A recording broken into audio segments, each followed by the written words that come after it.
Good morning, all of you.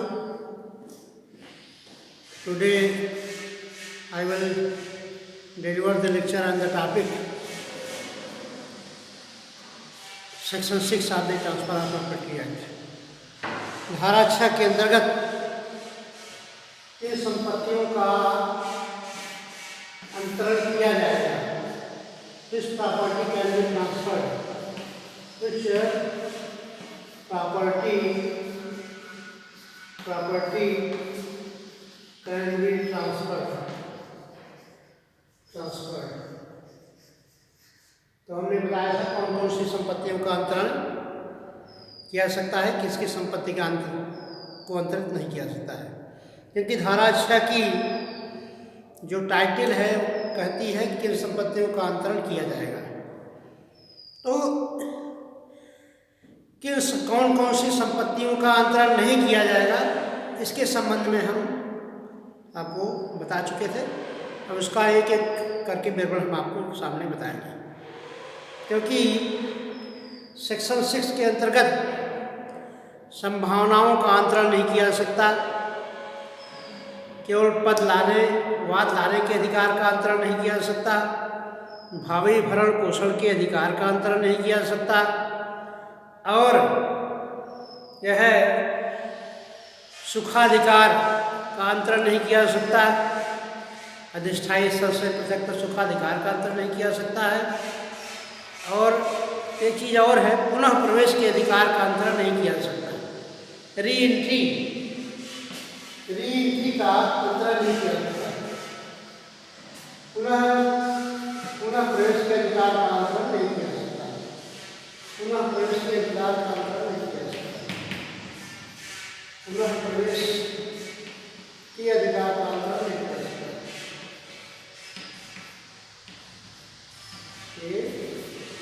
अधिकार का अंतरण नहीं किया जा सकता।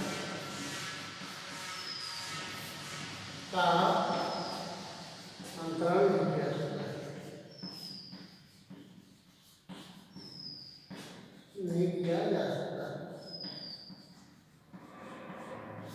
केवल वाद लाने के अधिकार का अंतरण नहीं किया जा सकता, और जो है केवल वाद लाने के अधिकार का अंतरण से भी मना किया गया है। तथा संपत्ति अंतरण अधिनियम के अधीन यह बताया गया है कि संपत्ति अंतरण अधिनियम की धारा 6 के 1 के अंतर्गत तद द्वारा उस हित की जिस पर कोई प्रभाव पड़ा हो, तद द्वारा उस हित का जिसके हित पर प्रभाव पड़ा हो, या संविधान अधिनियम की धारा या भारतीय संविधान अधिनियम की धारा 23 में, भारतीय संविधान अधिनियम की धारा 23 इंडियन कॉन्ट्रैक्ट एक्ट 1872 की धारा 23 के अंतर्गत ऐसा अंतरण जो कि विध विरुद्ध हो, ऐसा अंतरण जिसका जो है जो कि विध विरुद्ध हो, देश के अंतर्गत विध विरुद्ध हो, प्रतिफल या उसका उद्देश्य विध विरुद्ध है, ऐसी संपत्ति का भी अंतरण नहीं किया जा सकता है। तो ऐसी संपत्ति को अंतरण करने से मना किया गया है। अब हम धारा 6 के अंतर्गत किन संपत्तियों का अंतरण नहीं किया जा सकता है उसके बारे में हम बताएंगे। सेक्शन 6 के अंतर्गत जो है कौन सी संपत्तियां अंतरणीय है, क्योंकि अनंतरणीयता एक नियम है। ट्रांसफरेबिलिटी है, ट्रांसफरेबिलिटी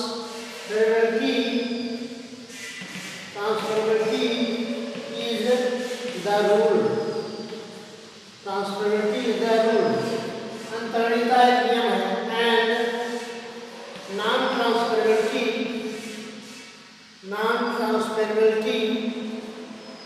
is an exception,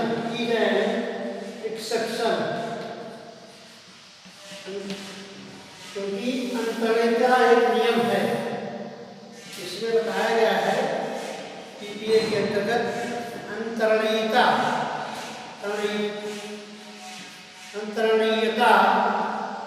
एक नियम है। अंतरणीयता ट्रांसपेरेंटी रूल एक नियम है तथा अनंतरणीयता एक अपवाद है। अनंतरणीयता एक अपवाद है। Transferability rule and non transferability is exception. अंतरणीयता एक नियम है तथा अनंतरणीयता एक अपवाद है। सेक्शन 6 के अंतर्गत बताया गया है। इस प्रकार से कुछ संपत्तियों को छोड़ करके संपूर्ण संपत्ति का अंतरण किया जा सकता है। हिंदू विधि के अंतर्गत कुछ ऐसी धार्मिक संस्थाएं हैं या पद हैं जैसे खैराती न्यास से संबंधित पद का अंतरण नहीं किया जा सकता है। खैराती न्यास या उसके पद से संबंधित संपत्ति का अंतरण नहीं किया जा सकता है। जैसे न्यास की संपत्ति ट्रस्ट की प्रॉपर्टी है जो कि खैरात के लिए विहित की गई है, वह भी अंतरण से प्रतिबंधित बनाई गई है। तथा मुस्लिम विधि के अंतर्गत जो है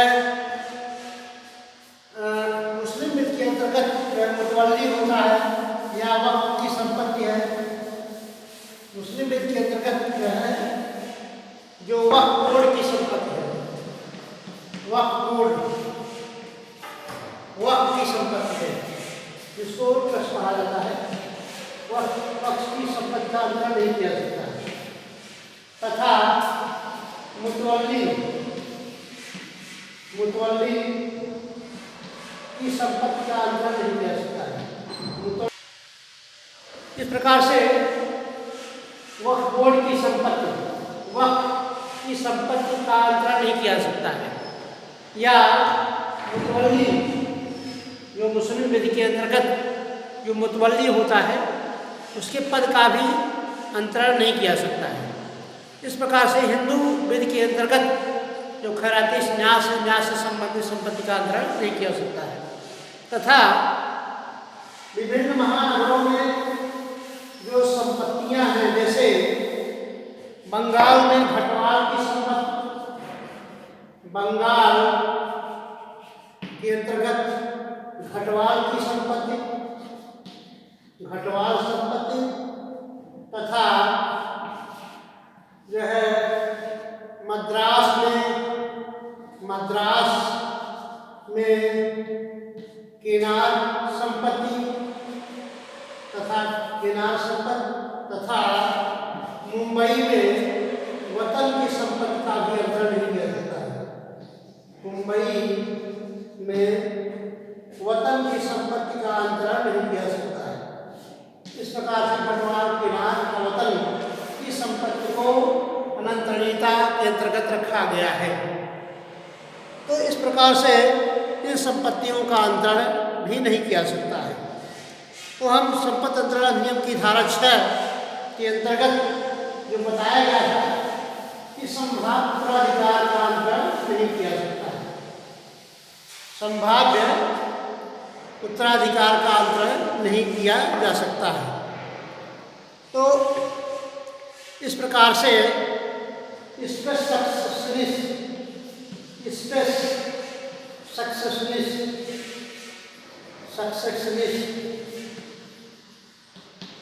सक्सेसनिस्ट की संपत्ति का अंतरण नहीं किया जाता, अर्थात संभाव्य उत्तराधिकार का अंतरण नहीं किया सकता। संभाव्य उत्तराधिकार का अंतरण नहीं किया सकता है। ऐसा उत्तराधिकार जिसकी संभावना हो कि उस व्यक्ति की मृत्यु के पश्चात संपत्ति उत्तराधिकार में उस व्यक्ति को प्राप्त होगी। इस प्रकार से संपत्ति अंतरण अधिनियम के अंतर्गत संभाव्य उत्तराधिकार का अंतरण नहीं किया सकता है। इसमें पहला है वसीयती की मृत्यु के पश्चात उसके संपत्ति के उत्तराधिकारी वसीयती की मृत्यु के पश्चात उसकी मृत्यु के पश्चात उसके संभाव्य उत्तराधिकारी की संपदा का अंतरण नहीं किया जाता है। संभाव्य उत्तराधिकारी को संपत्ति का अंतरण नहीं किया जाता है। उत्तराधिकारी को संपत्ति का अंतरण नहीं किया जाता है। संभाव्य उत्तराधिकारी को संपत्ति का अंतरण नहीं किया जाता है। दूसरा है कुल की मृत्यु पर। दूसरा है कुल की मृत्यु पर